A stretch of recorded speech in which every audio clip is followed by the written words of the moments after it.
like to welcome you to the fourth session of the 11th FEA Student Conference. And I do have the pleasure to introduce today two people. First, Mr. Issam Darwish, who is our FEA Distinguished Alumni Awardee. And I'm sorry that Issam was not able to make it today,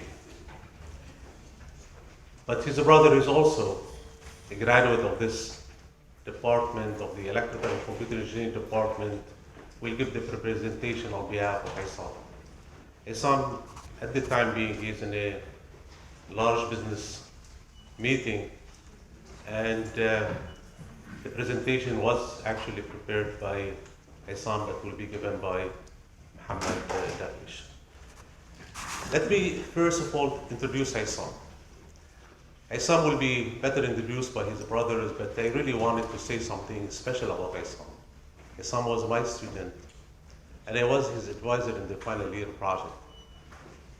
During the presentation of the final year projects, the committee who attended the presentation, all of them did agree that it was the best presentation ever attended or ever given by final year project schools. And after 26 years of service at the UB, I can again say that Issam's final year project presentation was really the best presentation I have ever attended in a final year project at the UB. He was a distinguished lecturer. He was somebody really who you feel there is some power in this particular person. And Issam made it all the way through until he became now one of the AUB, the FEA Distinguished Alumni Award. Mohamed was really like a brother, like his son. He is much younger than Issam. He graduated from the department also in 2001, and he followed Issam in his trips. You see, Issam came to my office 15 years after graduation. And when he walked into the door, I said, well, Issam, this is the person that you can always remember. A person that really you feel that he never left. He left a touch in the department. Mohamed is like Issam. Both of them left a good touch to the department.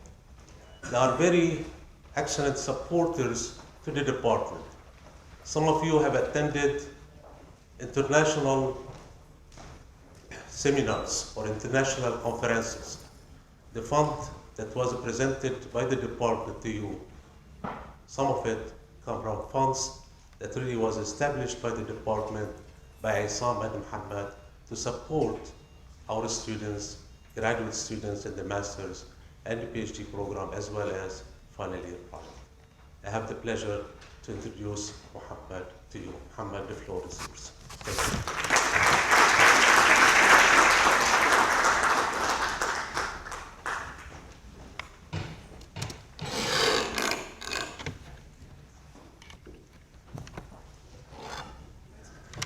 Good afternoon, everyone. Thank you, Dr. Kabalin, for the wonderful introduction. My name is Mohamed, as Dr. Abalin have mentioned. First of all, before beginning, I would like to really apologize on behalf of Issam, who could not make it today to this presentation. As Dr. Abalin said, while I'm giving this presentation at this very moment, he's sitting in a big office in Dubai with probably being hammered by so many executives from two multinational companies, trying to convince them why they should award the project to us. He really wanted to be here and skip the meeting, but I convinced him otherwise, and I told him that as much as I know AUB would be so pleased to see him here, I'm sure he would do them more proud if and when we get that project. I'll go on about the presentation. I'll try to make it a bit concise, not to bore you guys too much. But don't expect to hear so many technical jargons and stuff like this. This presentation more is about Issam as a businessman, just to give you a flavor of the business world and what he has accomplished in the past years since his graduation. He graduated in 1992, as Dr. Abalay mentioned, with a CCE degree with distinction. He moved to a telecom company in Lebanon, was called MCI, before joining Libancell, which is now presently MTC. In 1995, he was the first person who performed the GSM mobile call in Lebanon when the first network was established.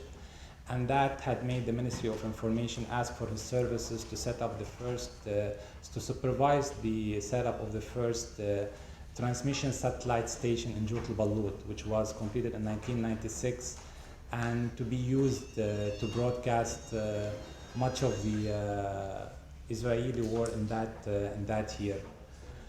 In 1998, he had the opportunity to move to the UK and join a leading telecom operator, but he took a surprising decision to all of my family and his friends that he decided to move to Nigeria. And probably the first impression that people would hear Nigeria, why? And if you have the opportunity to go to UK and Europe, that's where the business is, but he chose to go south and to Africa. Where the difficulties were. He joined the first telecom operator in Nigeria in 1998, before moving in 2001 and being one of the founding partners of UBC Services, which is the telecommunication infrastructure service provider specialized in providing three business types to the operators. UBC is not MTC, UBC is not like Alpha, but UBC works for them. UBC builds the infrastructure for these operators. UBC does maintenance, operations and maintenance. And recently UBC ventured into a new area, which is sharing and leasing through its African arm IHS, whereby IHS would now build and own the infrastructure and lease it out to the operators. And that was started in 2008, which saw IHS, the African company, being listed on the Nigerian Stock Exchange, which also I will take you through it briefly. One of the main achievements was for him to help in the setup of four main companies. IHS is the African arm of the UBC. IHS, as I mentioned before, specializes in three different areas in telecommunication, established in 2001. And that's where the start is always difficult, especially for you guys when you start to graduate now and you'll be thinking which job I'm gonna have, where I'm gonna work. The start is always the most difficult part. And that's where what he did when he started the business, being with zero projects, no history, no background, that's where you need to watch out for the opportunity and you need to really understand what the customers want. That's the key that you could materialize on. And an example was 2001, when the telecommunication was privatized in Nigeria. Motorola came to Nigeria being an American company. And being an American company, they won so many projects. But unfortunately, because Nigeria is a high-risk profile country, Motorola wasn't willing to invest money in that country and to finance the projects.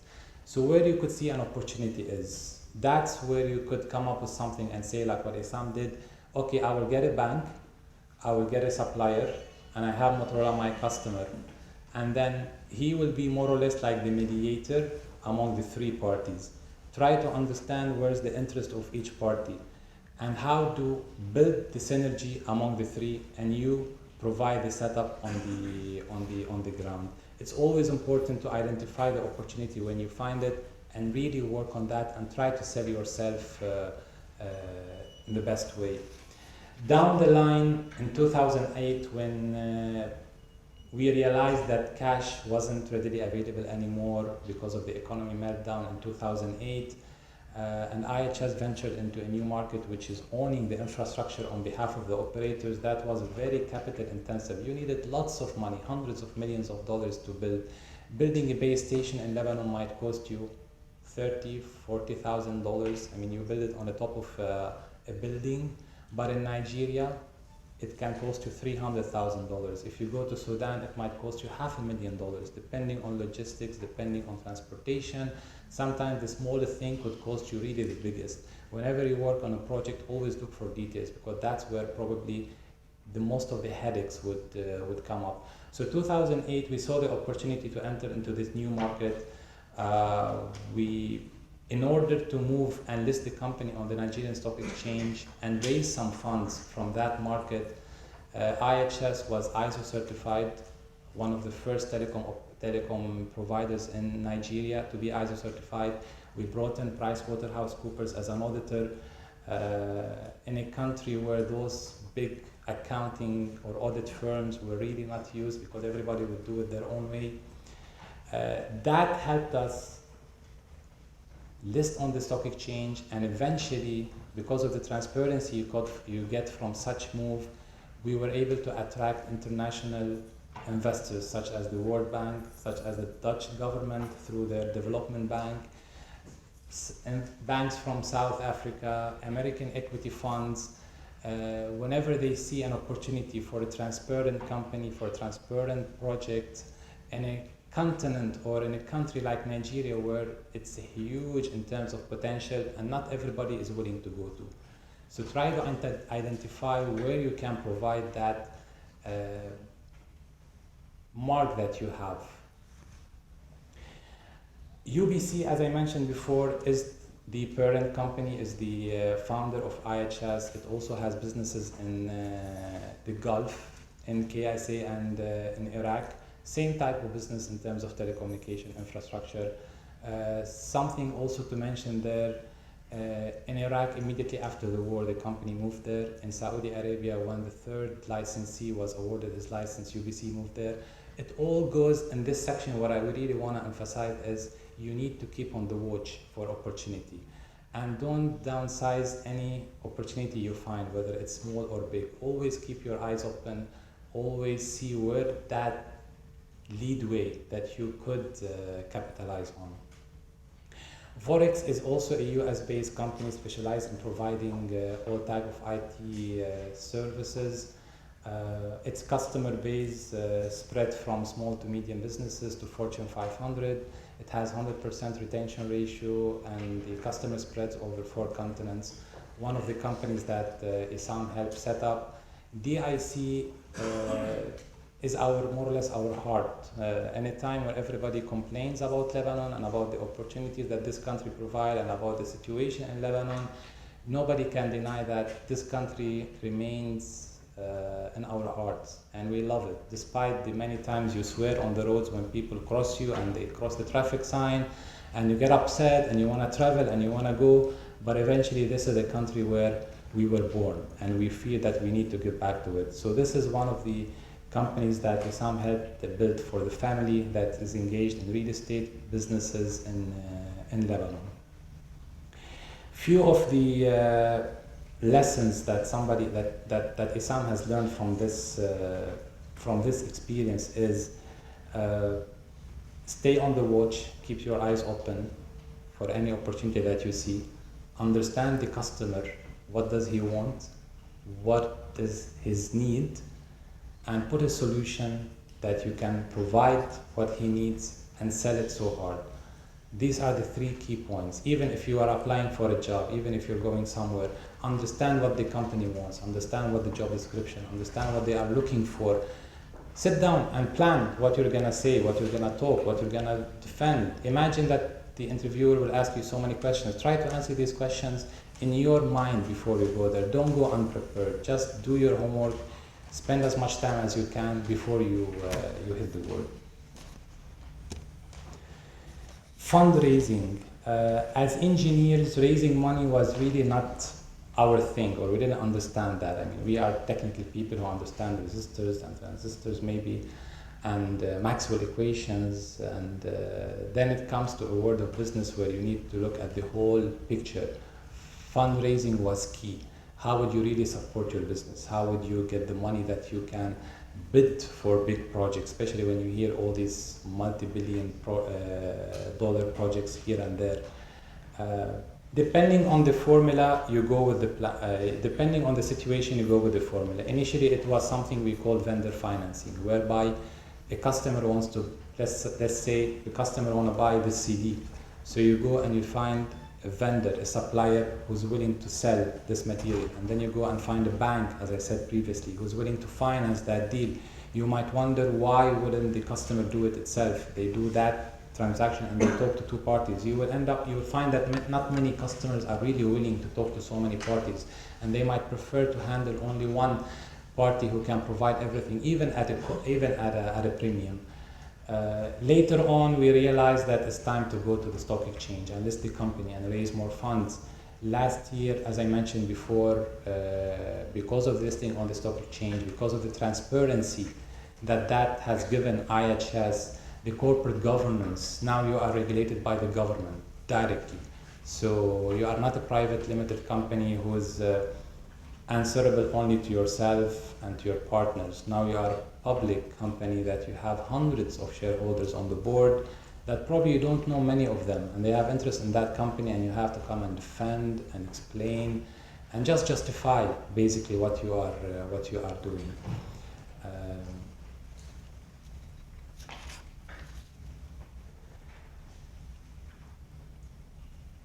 Few things that also could be learned from this experience. Do not limit your knowledge to one field. You are good in something, fine, good. Spend your time, be better and be excellent, but don't limit your knowledge to just one field.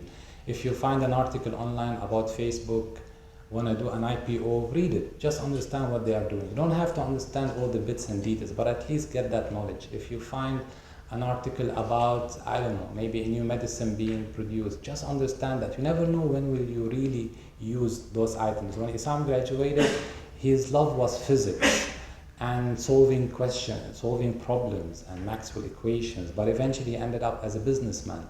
So really never limit your knowledge to one part. As I said, if you are really good in something and you love it, work on it so hard, but keep your horizon open for other opportunities. Also know your strengths and weaknesses. Whenever you know your strength, you can sell yourself better. And whenever you know your weaknesses, you can work on them. Whenever you are dealing with third parties, even when you are presenting your projects, you really need to know what's your strength, what's the best you can provide, where is the strength in your project, show it and make it show so that others can really understand what you have done, which all goes to the line of how do you sell yourself. Nobody's perfect, but it depends on the presentation and what you show in your project and the hard work that you have done.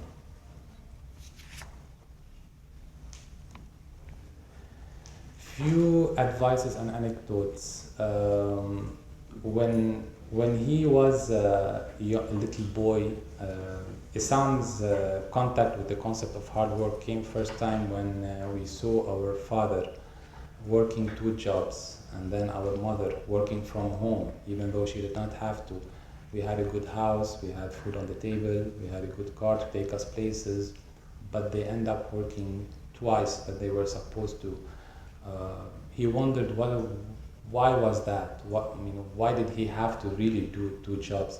That's where you end up realizing that there is a comfort zone that each person work on. You have to define your comfort zone. What is it? Are you the person that you really want to put all of your heart and you really want to work so hard to get where you want, or you're somebody who just want to blame all the circumstances that you face for any failures that we have? As humans, we like to swim with the current, but normally whenever you do so, you don't end up accomplishing what you really want. It's only the few lucky of us who do otherwise that basically accomplish the dreams that they want to. Just few short stories, not stories basically, just like advices. For example, AUB, a message that he wanted to show is, don't just graduate, try to graduate with distinction, because that's eventually what separates you from the others when you enter this world. That's something you will always like and feel proud of. The first satellite station that he supervised in Ruti Balot, we remember that for 4 days he just disappeared. He didn't visit the house, he slept, he didn't even sleep there. Just 4 days, no sleep, working day and night. And when he came back home, why we believe that he did not sleep and he wasn't just bragging, because when he came back home, he just slept for 3 days, and we didn't see him at all. Really, if you want to accomplish something, you have to give it all. Don't just say, well, I have excuse and I'm tired or this and that. Really try to put all of your heart, and you will get there. Innovation is something. Issam had a love of physics since day one, since he was a young boy, and even when he was at school, he always used to solve the same problems twice and 3 times. And when he came to AUB, actually started as a physics major, and I think it was you, Dr. Abalan, who convinced him to move to CCE, being one of the first classes that was offered that major in. And he did. But his passion to physics being where innovation is and where creativity is, has led him to all these accomplishments and to the innovation spirit that he has, where he want to build a new thing, where he want to set up a new company, where he want to venture in a new business. So whatever your passion is, keep it, don't kill it. Even if you end up working or studying something different, don't just put it aside. Keep that in your heart and keep working on it, because you never know when will you really use it in the future. As AUB is really dear to our heart and something we are proud of, because we are from this university, and we as businessmen, we have dealt with so many people from various opportunities and various education backgrounds, and this university, what it gives us is really precious. The way it shapes our personality, the way it makes us really work day and night, the way when the exams come and we end up not going anywhere but home and working and studying, you might wonder, okay, but am I really going to use that small formula later on when I sit in my office somewhere and working? You might not, but what you will really use from AUB is the pressure that they put us under, the hard work they make us go through, that payoff for you guys later on. So you end up, when you enter the real life, you really have that competitive edge to face it different than others. In UBC, we have a huge pool of expatriates from all over the world, Americans, Europeans, but more than 10% of that pool is AUB graduates. Issam is an AUB graduate. His founding partner, William Saad, is also AUB graduate. I am AUB graduate. Our director of procurement is AUB graduate. Our senior business analyst is AUB graduate. Even though this is not a Lebanese company, it's an international company, but the education that AUB provides and the shaping the personality that it does pay off later on. At the end, so that we don't spend so much time here, people will tell you that there are really no guarantees in life. Yes, there are. Hard work will always get its reward. Hard work has to be combined with lots of analysis, and planning as efficiency is key.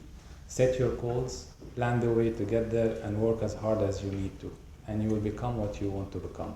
This is not a jargon, this is just really reality. And on that note, I want to apologize again on behalf of Issam for not being able to make it, and I will thank you all for listening to this speech, and I hope I did not bother you too much with it. Thank you.